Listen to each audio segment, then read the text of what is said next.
Hey everybody, Edo here, and this is Flicking Finches. It is live on Kickstarter now. This is a prototype copy that the good folks at Meriday Games sent along, and actually Meriday Games a long time ago created Garden Dice, which is just such a fabulous game. I was excited to check this out. Now, I admit, I'm not super big dexterity flick type game guy, but easy enough, and it's, you know, Darwin and the Finches, and so I thought it'd be fun.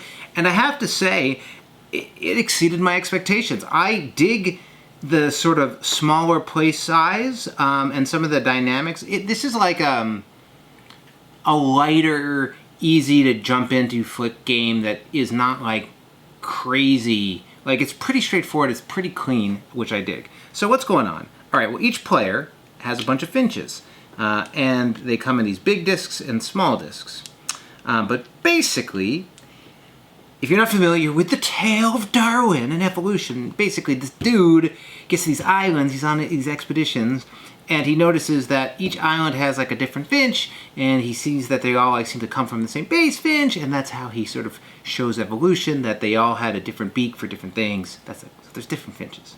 That's my version of it. Anyway, so as a player, you have a color which is unique to you and nothing to do with the finches, but otherwise you have a bunch of finches that have three characteristics that change. So they can be big, the big ones, or small. They can have no stripes or stripes, or a big beak and a small beak, and a fat or thin, and basically you have all permutations of that. And Darwin starts in the world. There's a setup phase where you get some initial finches out here and such with flicking and stuff. But there's a Darwin in the world, and he's going island to island. There's little numbers here. He starts, a player gets to place him, but let's say he starts at number 1, and he's looking for finches. And what you're doing is, and he has a notepad, which is sort of like what the order of finches he's sort of looking for, which show a different specific finch. So like this one exists. You have this finch, but then you have variations. So if you're essentially trying to be the finch he sees, and if he sees you, if you're the exact right finch, you get 5 points. If you're if you have one thing in common, you get 1 point. 2 things in common, you get 3 points. All things in common, the 3 of them, you get 5 points.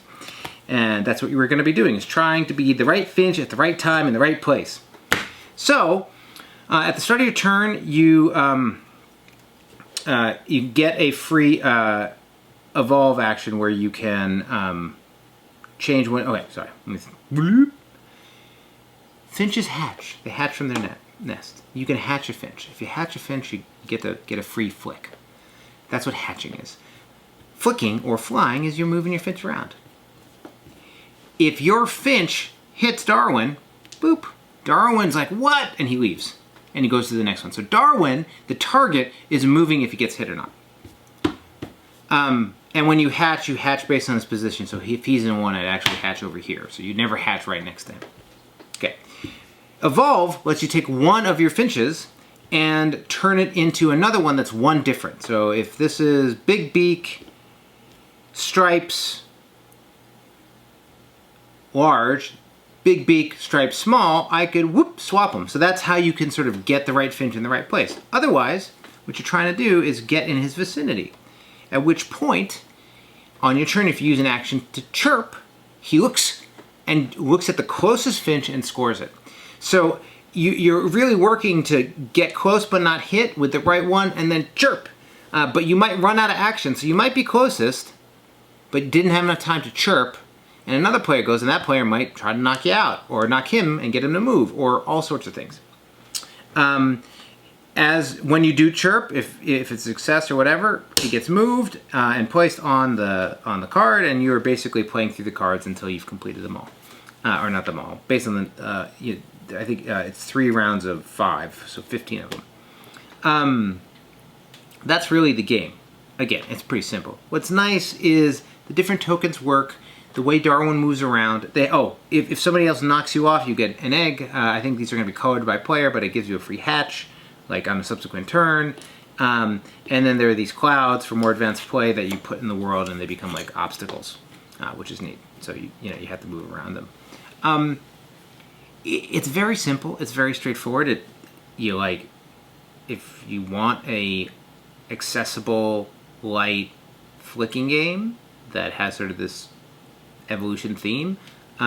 It's neat. It's definitely worth checking out. So anyway, this is Flicking Finches. Hey everybody, Edo here, and thanks for watching Gaming with Edo. Reviews over here on this playlist, League and Insider videos over here on this one. Subscribe, share, all that good stuff. But most importantly, play some great games. Thanks.